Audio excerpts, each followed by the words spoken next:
Bien, bonjour à tous, bienvenue dans notre petit jardin laboratoire.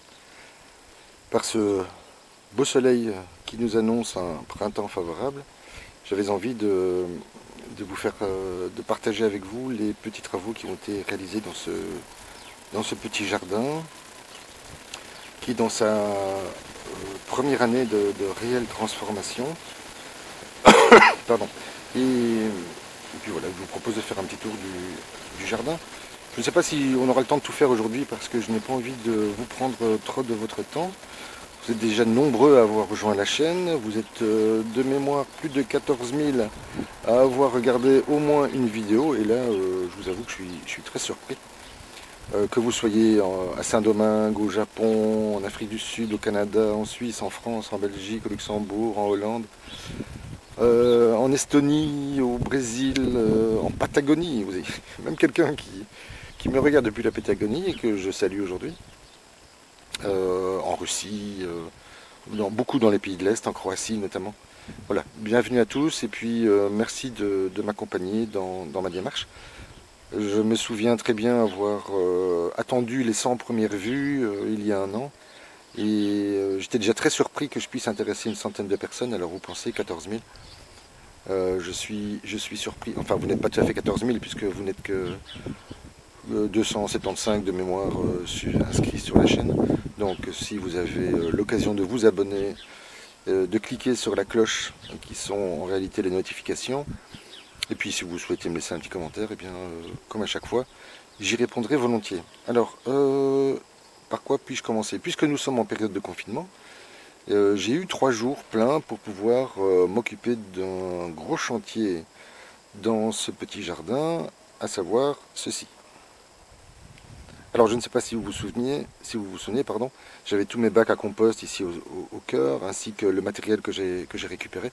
Et je suis en train de le réaménager de manière à pouvoir me garantir suffisamment de place pour stocker la matière vivante, donc mes broyats, mes feuilles, mes terreaux, mes différents composts, mes fumures, de manière à pouvoir directement comment dire, les faire entrer dans ce petit jardin au fur et à mesure de mes besoins. Alors vous voyez que pour essayer de me protéger des oiseaux, j'ai installé une ligne de ballons. Je ne sais pas si vous la devinez. J'ai un peu réaménagé le centre du jardin, mais nous allons y arriver. Donc, tout ceci doit encore être traité, c'est la dernière partie qu'il me reste. Je dois démonter des palettes avec mon démon de palette cet après-midi pour récupérer des planches. Là, je vous présente mon futur plancher. Puis, parce que j'ai un autre projet qui devrait s'inscrire ici, dans lequel je vais y incorporer le bois que j'ai récupéré, ainsi que des étagères que j'ai également eu la chance de récupérer. Je ne sais pas où je les ai mises, elles sont là.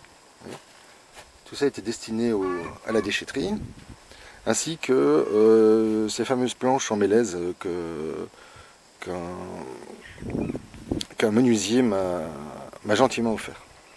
Alors j'ai commencé à reconstruire des bacs. Là je suis en train de... Ça c'est mon dernier broyat, celui-ci a déjà un an. Et l'année prochaine je ne dois plus acheter de terreau puisque regardez, voilà, il est en train de se mycorhizer, de se décomposer, de se dégrader pour se transformer en terreau de bois. Et voilà, celui-ci va être couvert et au fur et à mesure c'est moi qui l'hydraterai. Je ne vais pas attendre que le soleil et la pluie s'en mêlent. C'est à nous, en tant que potagiste ou jardinier amateur, de réaliser nos propres produits de base. Alors là j'ai un autre broyat que j'ai associé avec du fumier de cheval. Et là j'ai des restes de grumes que je récupère régulièrement dans une scierie et qui me permettent de construire, qui vont me permettre de construire ma future butte hugelculture, puisque celle que j'avais je dois la recommencer. Alors vous voyez, j'ai pu stocker mon matériel avec ces grandes palettes. Ce n'est que du matériel de récupération. Alors j'ai en partie récupéré une partie de mon matériel de l'ancien jardin, mais comme vous le voyez, il me manque des poubelles, il me manque des tuyaux, il me manque des outils, enfin pas mal de matériaux. Notamment mes mini-serres, j'aurais bien voulu les récupérer, mes godets, ceux que Michel m'avait offert, mais voilà. Je fais autrement. Alors là j'ai un peu de... J'ai mes compostas maintenant, vous voyez, c'est accessible. J'ai réorganisé le poulailler, je l'ai divisé complètement en deux, avec une partie où les poulets aiment venir se dorloter au soleil, hein. Et puis une partie plus ombragée, une partie qui sert de zone de nourrissage. Ici, c'est plutôt pour elle une zone de repos. Pourquoi deux parties? Eh bien, lorsque je souhaite en nettoyer une, eh bien, je peux les cantonner dans l'autre, et inversement. Et voilà, je pense que c'est plus simple comme méthode de travail au quotidien. Alors cette partie-ci, ce n'est pas tout à fait un étang, c'est même pas une mare, c'est juste un rectangle d'eau. Eh bien, il va falloir le réaménager prochainement. Donc là, je vous disais, je prépare mes fumures, et là, j'ai mon récupérateur d'eau. Et donc, je remplis mes bidons au fur et à mesure. Vous voyez que j'ai dû couvrir l'ensemble du jardin, parce que les oiseaux ici sont de ma cœur joie. Et donc, j'ai installé cette fameuse ligne de ballon avec du brillant. Et voilà, dans l'espoir de les voir un peu moins souvent. Je dois bien vous avouer que pour l'instant, le matin, je ne les vois plus autant qu'auparavant. Il y en a encore un ou deux qui s'y risquent, parce qu'ils ne sont pas bêtes évidemment. Une fois que les choucas, les corneilles ont compris que j'avais mis en place un stratagème, eh bien, ils n'en ont plus peur et ils viennent. Par contre, les nouveaux oiseaux, enfin ceux qui apparaissent pour la première fois dans le jardin, souvent passent leur chemin. Alors je suis en train de... Voilà, la grande butte fleurie, je n'ai pas encore eu le temps de la réaménager, parce que les températures sont encore fraîches le matin. On va avoir une semaine à -1. À partir de la semaine prochaine, les températures vont remonter au-dessus de zéro. Donc si j'ai l'occasion, je m'en occuperai, mais pour ça, il me faut récupérer du broyat. Or, je ne peux pas me déplacer. Et c'est un peu compliqué. Mais bon, rien de grave, hein. Je respecte les mesures de confinement. Alors ici, je suis en train de travailler à ma future élévation de fraises. Donc en fait, je vais doubler la hauteur des ballots. Puisqu'au fur et à mesure où les températures vont monter, je vais devoir retirer quelques ballots. Je vais devoir ouvrir la serre dans le fond pour créer un système de ventilation. Je vais récupérer les deux autres portes que je possède et y mettre des filtres. Enfin, pas des filtres, je vais y mettre des voiles anti-moustiques, de manière à pouvoir fermer la serre et en même temps permettre une ventilation dans la serre. Parce que aujourd'hui, il y a 11 degrés, un ressenti de 6, et dans la serre, vous voyez qu'elle est ouverte, j'ai atteint 32 il y a une demi-heure. Alors faites pas attention, il y a un peu de désordre. Ici, j'ai commencé à repiquer les pois gourmands, les pois mange-tout, et j'ai mis un peu de mâche. Semaine prochaine, normalement, j'y mettrai quelques salades avant d'accueillir plus tard les tomates et les plantes grimpantes. Alors vous voyez que j'ai refait mon lit. J'y ai planté également des pois mange-tout. Il y aura des pois coco et des pois rames par la suite. Tiens, voilà une copine. Là, on commence à les voir, hein, ainsi que les bourdons, les papillons, la faune et la microfaune sont en train de s'installer dans les jardins. Donc au fur et à mesure où je progresse et j'ai du terreau à disposition que je transforme, eh bien je le place dans cette structure, et dès les premiers beaux jours, à savoir si tout va bien, dans la semaine prochaine ou dans 10 jours, j'y installerai les premières salades. J'ai déjà commencé à placer des salades. Vous voyez que le persil et les épinards, eh bien on s'est régalé. J'ai placé quelques premières salades sans véritable système de protection pour voir si elles pouvaient résister aux températures nocturnes négatives. Bon, le résultat n'est pas exceptionnel, sauf celles qui sont couvertes, comme ici. Alors, je ne sais pas si vous les voyez bien. Voilà, ici ça se passe relativement bien. Et dans ce terreau, donc c'est mon compost, j'y ai rajouté de la vermiculite de manière à aérer ma terre. Et je trouve que la reprise des racines, du système racinaire des salades, a été plutôt étonnant. En 24 heures, elle s'était complètement redressée. Alors qu'ici, dans du broyat, vous voyez, les 4 saisons ont un peu de mal. Alors je suis obligé d'ouvrir la journée parce qu'il fait vraiment trop chaud. Dans celle-ci, ça se passe également bien, vous voyez. Elles sont en train de faire leurs jeunes feuilles au cœur. Donc pour moi, c'est un signe de reprise tout à fait satisfaisant.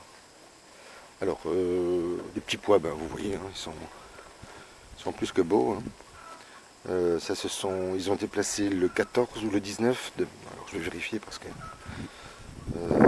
pois normand, ceci et ceux-là, ce sont les petits pois. Ils ont été placés le 14, donc ceux-là, effectivement, c'est bien le 19. La fraiserie, ça se passe relativement bien. Et donc, un petit message personnel pour Michel. Je suis en train de préparer là-bas la future fraiserie, puisque nous allons organiser un échange de fraisiers contre des salades, celles que je t'ai déjà préparées. Alors oui, je vais couvrir l'ensemble de mes planches. Les premières salades, je vous en ai parlé. L'ensemble de mes planches doivent être couvertes à cause des oiseaux. Finalement, cette structure relativement légère, facile à monter et à démonter, je la conserve, puisqu'on a eu des grands vents et elle a résisté. Et comme les petits pois et les pois mange-tout sont sortis, bien je les conserve. Ma dernière ligne, les deux dernières lignes de poireaux sont là. Je dois m'occuper de ceci la semaine prochaine et y placer des pois gourmands. Alors j'avais installé un premier arbre ici et un deuxième là-bas.